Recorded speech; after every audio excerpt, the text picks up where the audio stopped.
Cada mañana antes del amanecer, los motores rugen al encenderse justo afuera de Laredo, Texas. Los camiones diésel esperan uno tras otro a lo largo de un tramo de 8 carriles sobre el río Bravo. Se acumulan tanto que las filas se extienden por kilómetros. Entre 15,000 y 18,000 camiones cruzarán este puente cada día. La carga en estos camiones no son solo mercancías, es la economía estadounidense en movimiento. Este es el puente del comercio mundial, el cruce comercial más transitado del hemisferio occidental. Casi nadie fuera del sector de la logística de carga ha oído hablar de él, y casi nadie que toma decisiones políticas ha estado aquí. Si lo cierras durante 48 horas, las consecuencias llegan antes de que salga en las noticias. Los motores no llegan a las líneas de ensamblaje en Toluca. Los arneses de cableado pierden su turno en Saltillo. Los componentes de refrigeradores quedan sin terminar en San Luis Potosí. En una semana, las fábricas en Michigan y Ohio quedan en silencio. No por huelgas, no por políticas, sino porque las piezas están atascadas en el lado equivocado de un río. Aproximadamente 930,000 millones de dólares en mercancías se movieron entre Estados Unidos y México en 2025.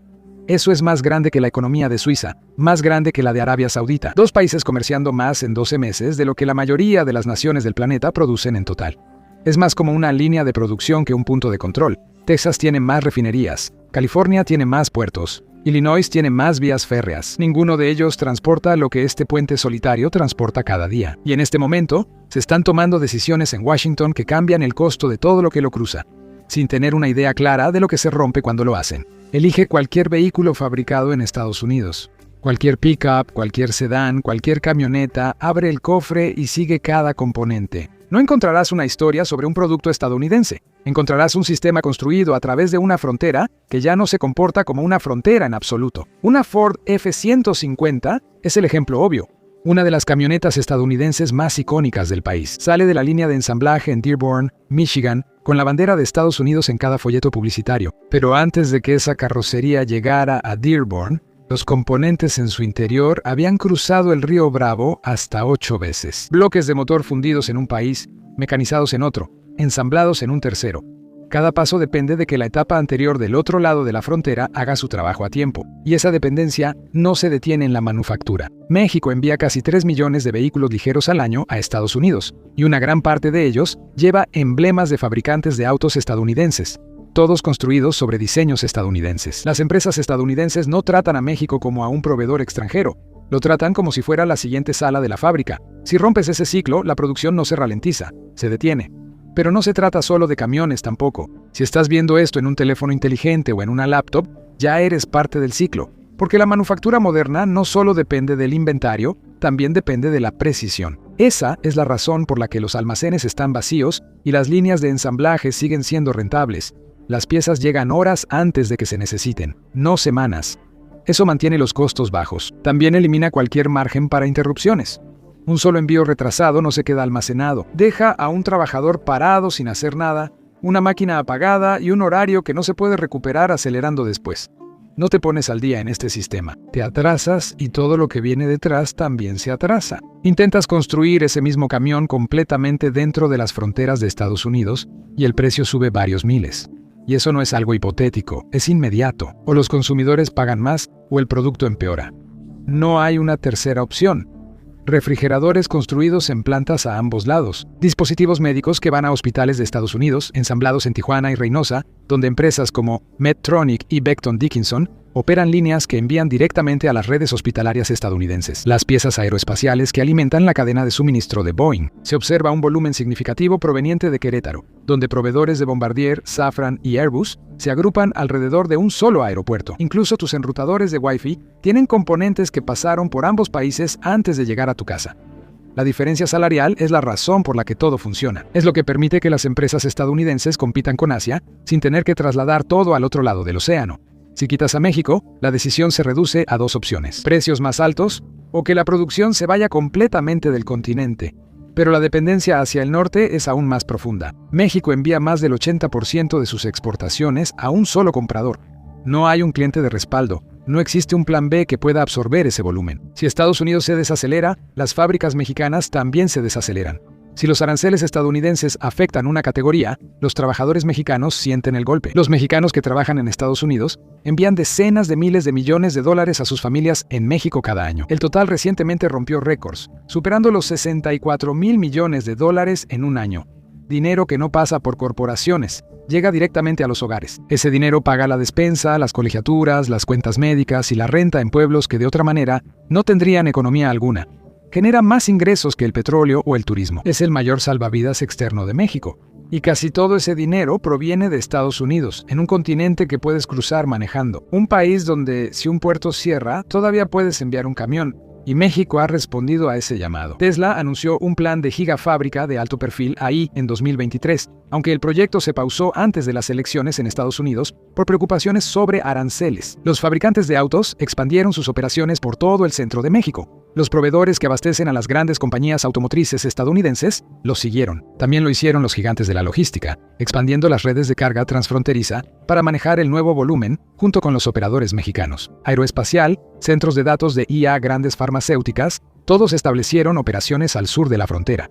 Hubo un auge en Querétaro. La fabricación de dispositivos médicos explotó a lo largo de una franja fronteriza. Se anunciaron planes para una enorme planta de ensamblaje de servidores de IA de NVID IA en Guadalajara. Incluso los semiconductores comenzaron a trasladarse parcialmente a México porque el empaquetado puede escalarse en menos de 2 años, mientras que las plantas de fabricación de chips en Estados Unidos tardan cerca de una década. El sistema funcionó, las cadenas de suministro se acortaron, las entregas se hicieron más rápidas, los costos se mantuvieron competitivos, ambas partes se beneficiaron, y luego la presión se volvió interna. En 2025, las reglas empezaron a cambiar a mitad del proceso.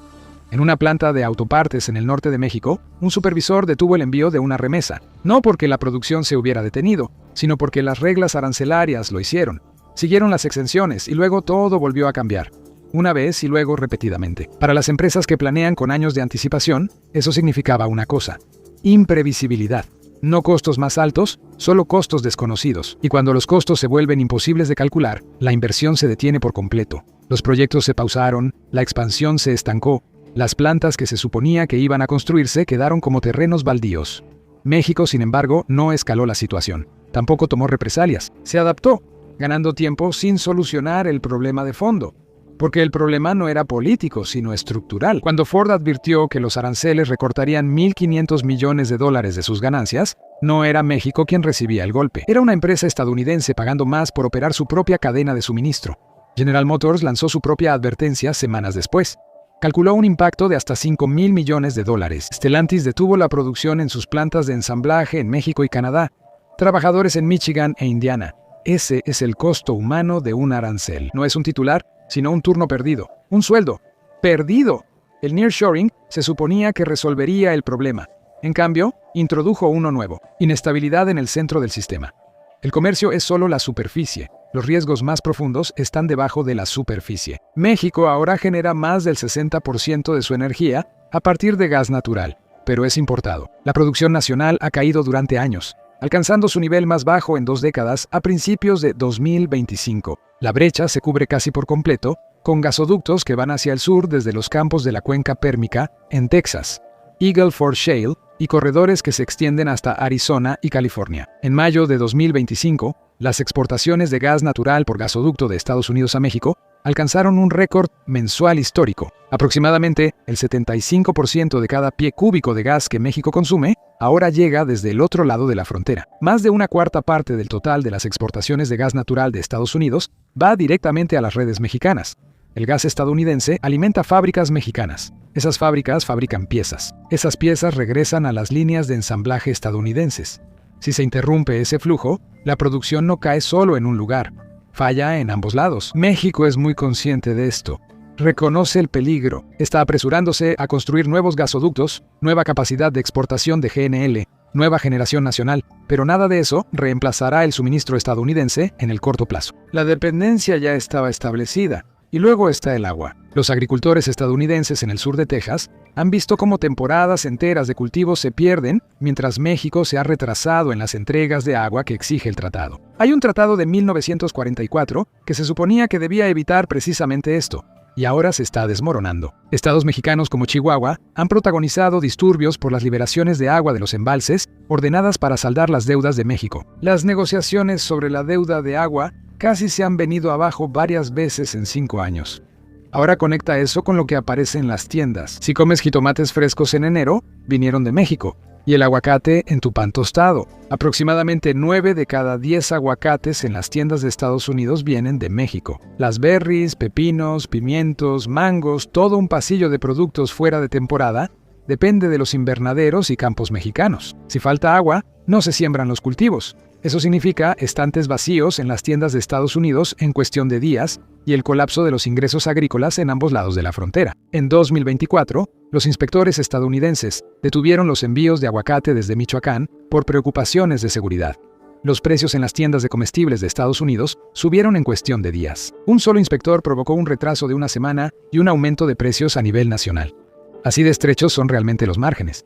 La cerveza cuenta una historia similar. Estados Unidos importa más cerveza de México que de cualquier otro país en el mundo. La mayoría de los paquetes de 6 cervezas en un estante en Chicago, Atlanta o Seattle salieron de una línea de producción mexicana, cruzaron la frontera por tren o camión y llegaron a un refrigerador en tu tienda local. Si eso se interrumpe, y las cervezas más vendidas en Estados Unidos se vuelven más caras. Aproximadamente 5 millones de empleos estadounidenses están directamente ligados al comercio con México. En estados como Texas, Arizona, Nuevo México y California, México es el principal mercado de exportación. 28 estados de Estados Unidos consideran a México como uno de sus 2 principales socios comerciales. Si se reduce el comercio, los empleos desaparecen lejos de la frontera, en plantas de Indiana, granjas de Iowa y Kansas, patios ferroviarios que existen porque este sistema existe. Ciudades enteras, incluyendo Laredo, McAllen y El Paso, funcionan gracias a este flujo. Si lo quitas, sus economías se reducen junto con él. Las fábricas a lo largo de la frontera norte de México emplean directamente a aproximadamente 3 millones de trabajadores y a decenas de millones de manera indirecta en ambos países. El gobierno mexicano aumentó los salarios nominales en esas plantas en más de 100% entre 2020 y 2025. Antes, trabajar en una fábrica significaba apenas sobrevivir. Ahora significa una verdadera oportunidad de alcanzar una vida de clase media. Energía, agua, comida y trabajo. 4 sistemas conectados. Si alteras uno, los efectos se propagan por todas partes. Y no se propagan de manera uniforme, se acumulan. Los políticos usan una palabra como colapso. En realidad, es la palabra equivocada. Un colapso es dramático, y los eventos dramáticos acaparan los titulares. Lo que realmente sucede es más lento y difícil de ver. Comienza con retrasos. Un auto que solía tardar 6 semanas desde el pedido hasta la entrada de tu casa, empieza a tardar 3 meses, luego 4. Los plazos de entrega se extienden mucho más allá de lo que los compradores esperan. Pero en el fondo, está ocurriendo algo más grande.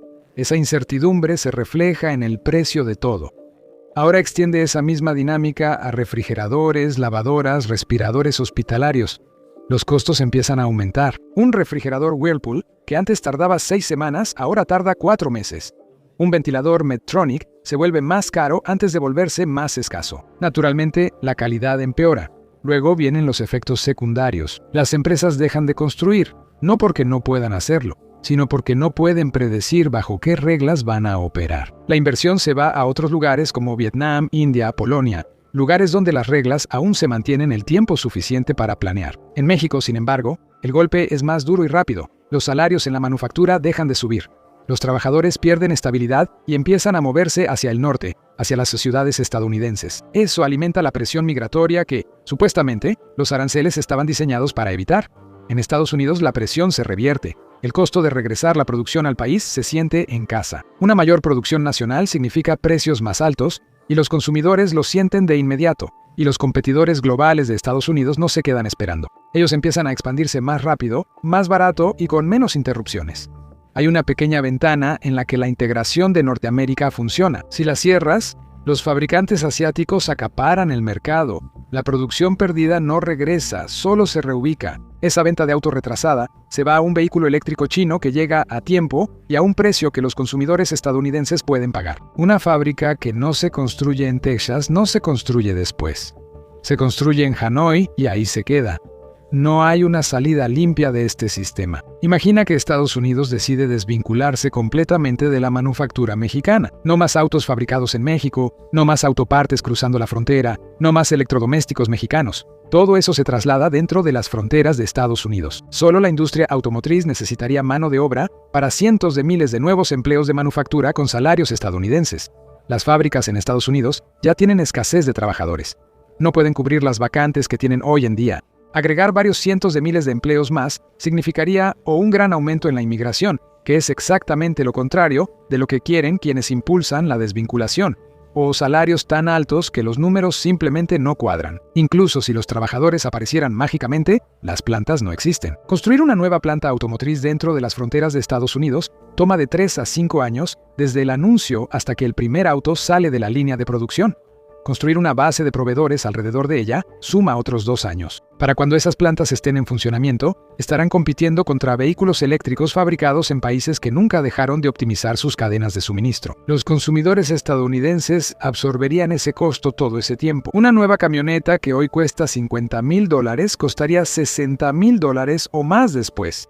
Y ese es solo un sector. Es el mismo escenario para dispositivos médicos, electrodomésticos, componentes aeroespaciales y productos electrónicos. Cada categoría se vuelve más cara y en muchos casos, la producción ni siquiera vuelve a Estados Unidos, se va aún más lejos. Ninguna base de proveedores nacionales puede escalar lo suficientemente rápido como para reemplazar lo que ya existe. Mira lo que le pasó a Apple cuando intentó mover el ensamblaje del iPhone de China a la India. 2 años de interrupciones, problemas de calidad, menores rendimientos, brechas de producción que silenciosamente empujaron la producción de regreso hacia los proveedores chinos establecidos. Reconstruir una cadena de suministro no es una decisión política, es un proyecto industrial que dura una década. Bien, ¿pero qué hay de México? ¿Podría alejarse de Estados Unidos? ¿Podría reemplazar a un cliente que consume más del 80% de sus exportaciones? Los responsables de formular políticas en México lo han intentado. El gobierno de la presidenta Claudia Sheinbaum impulsó con fuerza la expansión de exportaciones a Canadá, donde los envíos crecieron un 17% en 2025. Impulsaron las exportaciones hacia Europa, hacia Bélgica y Gran Bretaña. Los productores mexicanos de aguacate abrieron nuevos mercados en Japón y Corea del Sur, pero no tuvo mucho efecto. Las exportaciones mexicanas a Estados Unidos dominan el comercio del país, superando por mucho a todos los demás mercados. Canadá y Europa siguen siendo socios atractivos, incluso con el crecimiento reciente, pero solo representan una fracción de lo que México le vende a Estados Unidos. Esas relaciones son importantes, pero ninguna se acerca a la escala de su comprador más grande. Ningún otro mercado absorbe ese volumen a esos precios. Si México intentara redirigir las exportaciones a gran escala, el ajuste no sería sencillo, el peso se depreciaría, la inflación aumentaría, y los mismos flujos de remesas que apoyan a millones de hogares pasarían de ser un apoyo a ser una cuestión de supervivencia. Eso es lo que hace que este momento sea tan inestable. Las conversaciones de ambos lados tratan la influencia como si fuera real, pero los camiones que cruzan el puente de Laredo cuentan otra historia, siguen circulando. 6 millones en 2024, hubo un poco menos en 2025 debido a la turbulencia arancelaria. Luego, volvieron a aumentar a medida que las reglas se estabilizaron. El puente refleja la realidad más rápido que las políticas. Cuando la Suprema Corte anuló los aranceles en febrero de 2026, el alivio solo duró unas horas. Fueron reemplazados en cuestión de horas por un arancel global del 10%, con un límite de 150 días. Cuando surja la próxima amenaza de aranceles, los fabricantes volverán a hacer una pausa. Pero el dinero inteligente hace lo que siempre hace: se protege. Busca lugares donde las reglas se mantengan estables el tiempo suficiente para recuperar la inversión.